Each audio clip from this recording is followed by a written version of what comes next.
नरेंद्र मोदी के मन में जो नफरत थी बाबा साहब को लेकर, वो जुबान को ऊपर आई है कि देश मनुस्मृति से चले। मनुवादी सोच है इन लोगों की, जहां पर वो ये चाहते हैं कि SC ST OBC माइनॉरिटी और महिलाएं गुलाम बन के रहें इस देश के अंदर। ये बाबा साहब ने इस चीज को संविधान बनाकर इस चीज को खत्म किया था, सबको बराबरी का हक दिया था, और ये सबसे बराबरी का हक, जीने का अधिकार सम्मान के साथ और स्वाभिमान के साथ में छीनना चाहते हैं। हमारे भगवान डॉक्टर बाबा साहब अम्बेडकर हैं, क्योंकि उन्होंने देश के करोड़ों दलितों, आदिवासियों, पिछड़ों और महिलाओं की हजारों साल की गुलामी को तोड़ा है।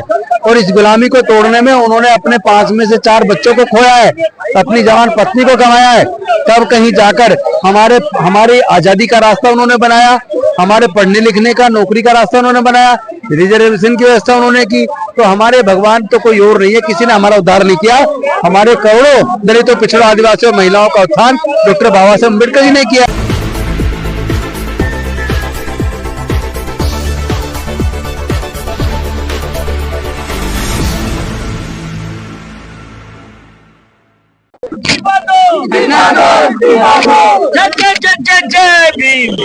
क्या कहेंगे जिस तरह से अमित शाह ने बयान दिया? हम इसकी निंदा करते हैं और पूरे देश के अंदर आप लोगों के अंदर गुस्सा देख रहे हैं। ये जो RSS, BJP और अमित शाह, नरेंद्र मोदी के मन में जो नफरत थी बाबा साहब को लेकर, वो जुबान को ऊपर आई है। और देश के अंदर ये जिस तरीके से चाहते हैं कि देश मनुस्मृति से चले।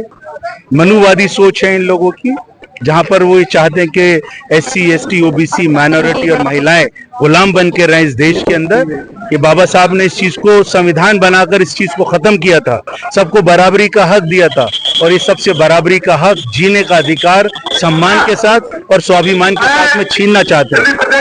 और कांग्रेस पार्टी इसको कभी भी बर्दाश्त नहीं करेगी। उन्होंने गलत क्या कहा? उन्होंने तो यही कहा ना कि भगवान को अगर माने, जितना नाम भगवान का लेते तो स्वर्ग जाते। भगवान का नाम लेने को ही कहा है उन्होंने। मतलब आप उसको ध्यान से सुनिए, और अगर आपको लगता है कि उन्होंने सही कहा है तो फिर आप सवाल मत कीजिए, ठीक है? क्योंकि ये हमारी भावनाओं को, जो बाबा साहब भीमराव अम्बेडकर करोड़ों लोगों के लिए भगवान से ज्यादा बढ़कर हैं।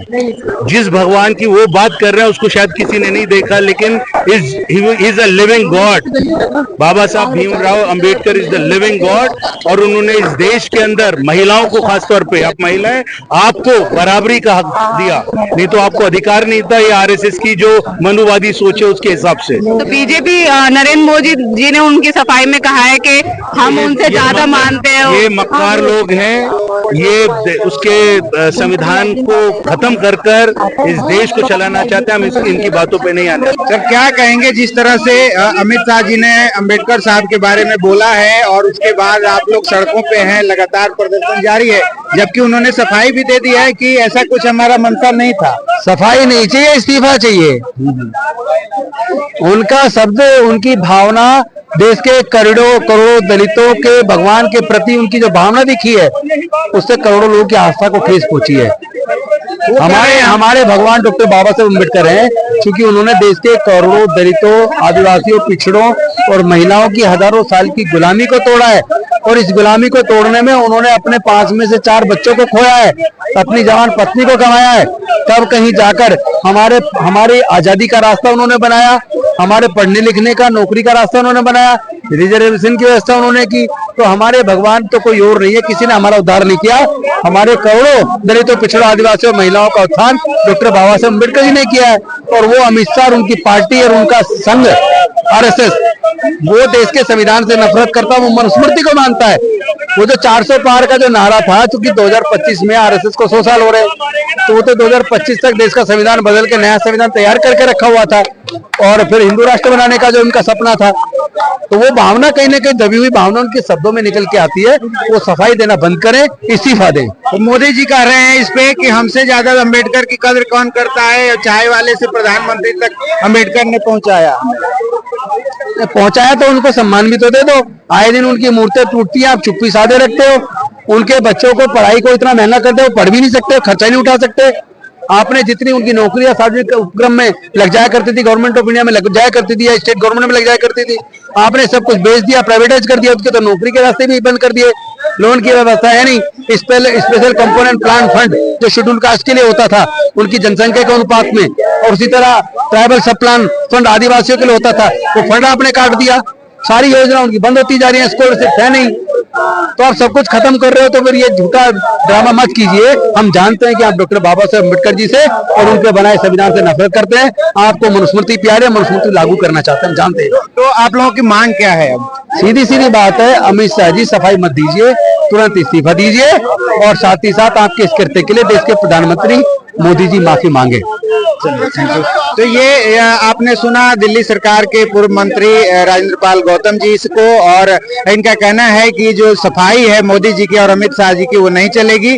जो अपमान उन्होंने किया है उसका समाधान एक ही है कि वो इस्तीफा दें, और इस्तीफा देने के बाद ही ये मामला शांत होगा। जब तक इस्तीफा नहीं देंगे ये प्रदर्शन चलता रहेगा। आगे आपकी क्या राय है अपनी कमेंट में बताइए। बने रहिए नवजागरण लाइव।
कर्नाटक छोड़ दो।